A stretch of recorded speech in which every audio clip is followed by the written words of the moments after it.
Hello my hero, have a nice viewing dear. If you like the story, please like it and write your opinion in the comments, please. Her heart rate hit 182 at 2:14 a.m. That's what first woke me. I rolled over, squinting at the glow of my phone, confused. The notification read, "Unusual activity detected, elevated heart rate during sleep." It was synced from the smart watch I bought her last Christmas. A little thing she never took off. She loved tracking her workouts, her sleep, her stress. I just liked knowing she was okay. Only she wasn't. Because while her pulse spiked like she was sprinting, I reached over to her side of the bed and felt nothing. Just cold sheets. That didn't make sense. She always came to bed before me. Always curled into her blanket like a burrito, and mumbled something sleepy when I kissed her forehead. That night, I'd assumed she was already out cold. But the bed was empty. I sat up, heart starting to pound now, too. Maybe she'd gone for a late run? But at 2 a.m.? In pajamas? I opened the health app and tapped the GPS icon. It zoomed in. She was 5 miles away. At a townhouse complex. Unit 12B. And she wasn't moving. I stared at the screen, numb, as her pulse continued to jump. 167. 171. 179. I wish I could say I was naive. That I didn't know what was happening. But some truths don't need explaining. She wasn't in danger. She was busy. And I was wide awake, sitting in the dark, watching my wife cheat on me, in real time. I didn't call. Didn't text. Didn't even get out of bed. I just stared at the map, watching that tiny red dot pulse like a taunt. The irony was brutal. I gave her the watch.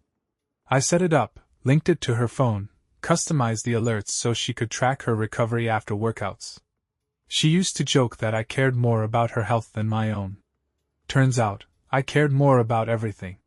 By 2:46 a.m., her heart rate had dropped to 88. Steady. Relaxed? I took a screenshot. She got home at 3:12. I didn't say a word. I kept my back turned, pretending to be asleep. She slid into bed gently, like she didn't want to wake me, like she wasn't dragging betrayal under the covers with her. I listened to her breathing settle. Counted the seconds between each inhale. She fell asleep fast. That part hurt the most. I didn't sleep at all. The next morning, I made coffee. She walked into the kitchen like everything was normal. Hair in a messy bun, oversized t-shirt, sleep still in her eyes. I slid the mug across the counter to her. She smiled. "Thanks, babe." That was the last time she ever called me that. I waited 3 days. Watched her closely. Took notes. Her behavior didn't change, still texting at odd hours, still giggling at messages she never shared. I kept the screenshots. Synced every heart rate spike to GPS. The pattern was undeniable. Tuesdays. Thursdays. Saturdays. Always after midnight. Always Unit 12B. And the worst part? The spikes never happened when she was with me. Not once. I wasn't the man who made her heart race anymore. I was just the idiot who paid for the device that recorded her infidelity. They thought I didn't know. But I always knew. And I was preparing. The final straw wasn't the heart rate. It wasn't the GPS. It was the contact name. Carla, spin class. I was organizing our cloud storage, photos, synced files, app logs. Part of me wanted to torture myself, to dig until the knife went deep enough to numb. That's when I saw it. One of her fitness tracker entries labeled "Spin class at Carla's." Timestamp 2:13 a.m. I opened the calendar. There was no spin class. There was never a spin class. I went back to the GPS data and cross-referenced the address. I knew that complex. 12B wasn't a gym. It was a condo. And Carla? Her name wasn't even listed on the tenant directory. But Eric was. Eric D. Harmon. Ex-colleague. Her old project lead. The guy who got fired last year for personal misconduct. Guess she still took his class. I didn't confront her. Not yet. I copied the screenshots, health data, GPS logs, and photos into a neat folder titled Proof and backed it up twice. Once on the cloud, once on a drive I locked in my desk drawer. Then I played dumb. Smiled. Kissed her forehead. Asked how her late-night workouts were going. She laughed and said, "They're intense." I bet they were. The plan took shape fast. I wasn't going to scream. I wasn't going to beg. I was going to win. I called our accountant and separated the joint accounts. Froze the savings. Rerouted my paycheck to a new bank. Quietly removed my name from the lease on her car. I gave the landlord 30 days notice on our rental, and asked to have her notified the day after I left. I waited until Thursday, her next workout day. I left at 7 p.m. By 7:30, I was parked 2 streets away from 12B. By 7:52, she texted me. "Spin class time. I'll be home late. Love you." I took a picture of the message. Then I waited. At 8:10, the lights turned on in Eric's second-floor unit. At 8:23, her heart rate jumped to 145. By 8:41, it was 173. I took a final screenshot. Then I drove home, packed my bags, placed the folder labeled Proof on the kitchen table, and left my wedding ring on top of it. She came home to silence. No fight. No shouting. No door slam. Just cold truth, wrapped in receipts. Because I didn't need to catch her in the act. Her body betrayed her before she could. And this time? I made sure she watched me disappear. The first message came the next morning. "Where are you?" Then, "What is this?" Followed by, "Please, let's talk." I didn't respond. By noon, she'd called 6 times. Texted 12. The desperation crept in fast. That's the thing about liars. They panic when the silence starts speaking louder than they ever could. I stayed with my brother that weekend. He didn't ask questions. Just handed me a beer and said, "Told you that smartwatch was a bad idea." We laughed harder than we should have. By Sunday, she left a voicemail. Her voice was cracked, shaking. "I never meant for it to go that far. It started when we were fighting. I felt alone. He just listened. It wasn't love. It was stupid. I miss you. I miss us. Please don't give up on what we had." Funny. She missed me. But not enough to come home at night. Not enough to stop sweating all over another man's sheets while I slept alone in ours. I didn't delete the voicemail. I saved it. Not out of nostalgia. Out of strategy. See, I had one more move to make. We were supposed to fly out to Maui next month, anniversary trip. Fully paid. Her dream getaway. I called the airline, canceled her ticket, upgraded mine to first class, and changed the name on the reservation. Leah. An old friend. Someone real. Someone who didn't lie with every heartbeat. The best part? I mailed the new itinerary to our old address.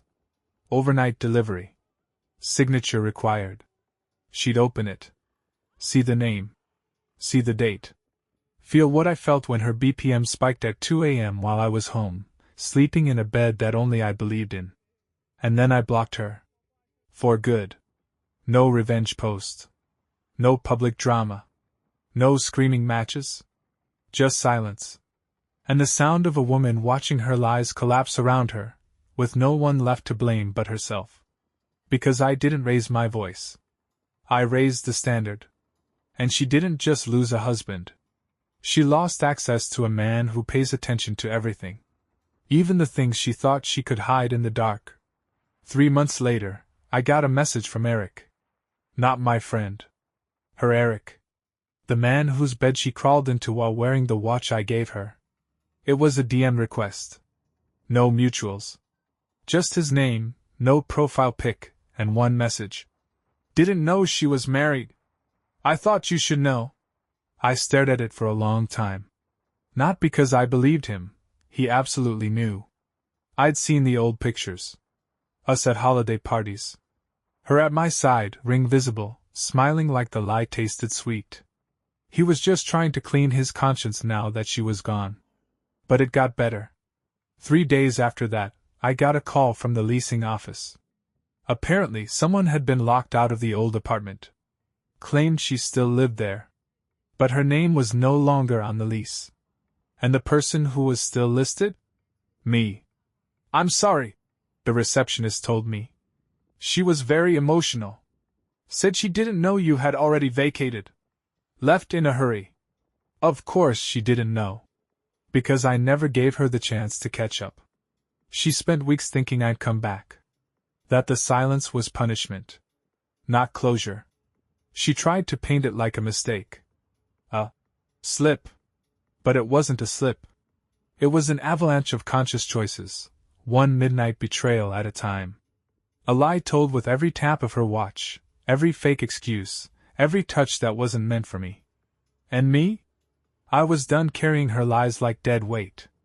That Maui trip I rebooked with Leah? Best decision I've made in years. We didn't post photos. We didn't show off. It wasn't about that. It was about finally being seen without needing to perform. About laughing over pineapple cocktails and holding hands during sunset hikes, not wondering what someone's heart rate would say when I wasn't looking. One night, Leah turned to me, bare feet in the sand, and said, "You're really here. I can feel it." And I smiled. Because she was right. I wasn't tracking anyone. Wasn't watching numbers rise in the dark. Wasn't wondering what lie waited behind the next locked screen. I was present. Alive. Free. Because I didn't just catch my wife cheating. I caught myself. Right before I forgot who I was. 6 months later, divorce finalized, name cleared, peace reclaimed, I stood in my new apartment, holding that damn smartwatch in my hand. She never came to collect it. Never asked for it back. Maybe she knew better. Maybe she didn't care. Either way, it sat in a drawer for months, a cold little monument to betrayal, until tonight. I turned it over slowly. The screen still worked. Last heart rate logged, 62 BPM. Resting. Peaceful. Probably the last time it ever told the truth. I powered it off and walked it to the balcony. It was raining, soft, warm spring rain that smelled like beginnings. I held the watch out over the ledge, gave it one last look, and let it drop. No drama. No words. Just gravity. It hit the pavement 4 stories below with a small, distant crack. That was it. The end. I didn't cry. Didn't smile. I just stood there, letting the rain wash over me, knowing I'd finally let go of something I didn't even realize I was still holding on to. The next morning, I woke up to sunlight, not silence. No ghost in my bed. No unread messages. No tracking apps, no maps, no pulsing dots of betrayal. Just coffee. A stretch. And a message from Leah. "You up? Let's go somewhere new today." I smiled, grabbed my keys, and headed out. Because some men break after betrayal. Some spend years stuck in the loop, watching what happened like a movie they can't shut off. But not me. I didn't just survive her. I survived the version of myself who believed love meant blind trust. Now I trust data, not words. I trust actions, not apologies. And I trust me. The man who learned to read a heartbeat at 2 a.m. and used it to build a new life.